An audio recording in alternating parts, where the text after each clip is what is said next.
may fandom ka na ngayon, may fans day, Opo. ang taas na ng social media mo. Paano mo, nag-before wala to lahat. Paano mo hinahandle ngayon yung success, yung ingay? Ako ngayon, make sure ko po na kung ano po yung routine ko before, ginagawa ko pa rin ngayon para, alam niyo po, hindi ko po pinapapasok yung mga major changes po ngayon na nangyayari sa buhay ko kasi ayoko lumaki yung ulo ko.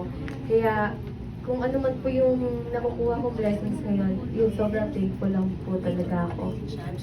Tapos, anong mga na-discover mong bago kina Andres at Robin? Sino yung mas makulit, mas maalaga sa'yo? Sino yung mas brutal sa'yo?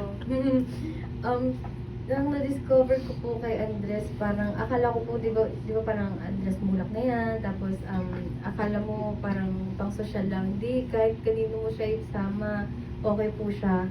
And si Robin naman po, wala, sobrang kulit lang din po ni Robin. Yun na talaga siya. Yun na talaga siya.